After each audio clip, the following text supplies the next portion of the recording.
ಮೇಲೆ ಇನ್ವೆಸ್ಟ್. ಹೌದು, ನಮ್ಮ ಮನೆಗೆ ತರಕಾರಿ ಮರಕ್ಕೆ ಬರ್ತಾನಲ್ಲ, ಅವ್ನು ದೊಡ್ಡ ಪ್ರಾಪರ್ಟಿ ಒಂದು 60-40 ಸೈಟ್ ತೊಗೊಂಡ್ಬಿಟ್ಟು ಎಲ್ಲ ಇನ್ವೆಸ್ಟ್ ಮಾಡಿದ್ದಾನೆ. ಮಗಳಿಗೆ ಫೀಸ್ ಕಟ್ಟಕ್ಕೆ ದುಡ್ಡಿಲ್ಲ ಅಂತ ನನ್ನ ಹತ್ರ ಬಂದು ಫೀಸ್ ಕೊಡಿ ಮೇಡಮ್, ಫೀಸ್ಗೆ ಹೆಂಗಾದರೂ ಮಾಡಿ ದುಡ್ಡು ಕೊಡಿಸಿ, ನಿಮ್ಗೆ ಭಾಳ ಪರಿಚಯ ಇರ್ತಾರೆ ಅಂತ ದೊಡ್ಡ ದೊಡ್ಡ ಪ್ರಾಪರ್ಟಿ ಮೇಲೆ ಇನ್ವೆಸ್ಟ್ಮೆಂಟ್ ಮಾಡಿಬಿಟ್ಟಿದ್ದಾರಂತೆ. ಗುಬ್ಬಿ ಮೇಲೆ ಬ್ರಹ್ಮಾಸ್ತ್ರ ಇದು, ದುಡ್ಕೊಂಡು ತಿನ್ನೋರ ಮೇಲೆ ಬ್ರಹ್ಮಾಸ್ತ್ರ. And this is not the end.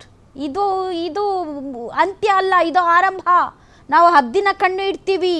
ಅವರು ಯಾವುದೇ UPI ಪೇಮೆಂಟ್ ಇಲ್ಲದೆ ಇದ್ದರೆ, ಯಾವುದಾದ್ರೂ net banking, otherwise cash also, ಕ್ಯಾಶಲ್ಲಿ ಪೇಮೆಂಟ್ ತೊಗೊಂಡು ಏನು ಮಾಡ್ತಾರೆ, ಅವರು ಮನೇಲಿ ಎಷ್ಟು ಅಂತ ಕೂಡಿಟ್ಕೋತಾರೆ. ಅದನ್ನು ಒಂದಲ್ಲ ಒಂದು ದಿನ ಬ್ಯಾಂಕಿಗೆ ತಂದು ಬ್ಯಾಂಕ್ ಅಕೌಂಟ್ಗೆ ಹಾಕಬೇಕು. ಆವಾಗ ನಾವು 10 ದಿನ ಕಣ್ಣಿಟ್ಟು ಆವಾಗ ಕ್ಯಾಪ್ಚರ್ ಮಾಡ್ತೀವಿ ಅಂತ. ಸೊ ಕ್ಯಾಪ್ಚರ್ ಮಾಡೋಕ್ಕೆ ರೆಡಿ ಆಗಿದ್ದಾರೆ. ನೀವು ಕ್ಯಾಪ್ಚರ್ ಮಾಡೋಕ್ಕೆ ರೆಡಿ ಆಗೇ GST ಬಂದೇ ಹಲವಾರು ವರ್ಷ ಆಯಿತು. ಏನು ಮಾಡ್ತಾಯಿದ್ರಿ ನೀವು ಅಧಿಕಾರಿಗಳು ಇಷ್ಟು ದಿನ?